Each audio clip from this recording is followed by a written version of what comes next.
Many kids feel isolated during the COVID-19 pandemic. Yeah, school closures and social distancing mean that they can't hang out with their friends like they did before. So because of this and a whole bunch of other factors, the pandemic is having a unique impact on the well-being of LGBTQ youth. So here to talk about that today is Dr. Kade Goepferd, Medical Director of the Gender Health Program at Children's Minnesota. Dr. Angela, thanks so much for coming in today.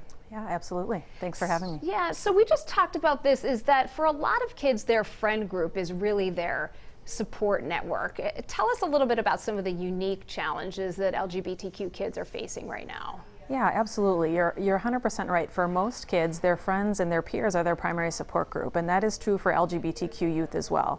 What's also true for them is that they often get a lot of support from school-based peer support groups, gay straight alliances or GSAs, and with schools being closed and them being isolated from their friends, they're really experiencing a significant impact on the support and affirmation that they're getting during this time. What kind of impact does the social isolation have? Well, a few things. One, in addition to the social isolation from their peers and from schools, kids are often sheltering in place or at home with family members who unfortunately may not be supportive of their identities. Despite the fact that we generally think of society as moving toward acceptance for LGBTQ folks and their identities, what the data tells us is that up to 50 to 60% of kids are still experiencing rejection and still experiencing negative comments from their families about their identities. So not only are they isolated from their peers, they're also spending more time in their homes where they may be hearing negative messages about their identities at the same time. Is there a place right now where some of these kids can go, they can turn to for help?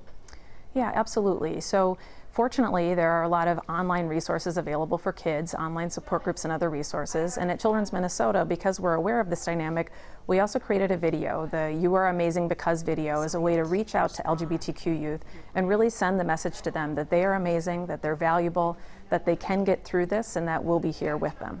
I tell you, that You Are Amazing video is incredible. We are going to show it later on in the show, but tell us how that got started, because it sure is something. Yeah, you know, we just knew that LGBTQ kids were going to be at increased risk. And part of what we're worried about is that going into the pandemic, LGBTQ kids were already at higher risk for suicidality. And knowing that they were going to be more socially isolated, potentially in homes with families who were unsupportive, we were worried about the risk on their mental health, anxiety, depression, and of course, suicidality.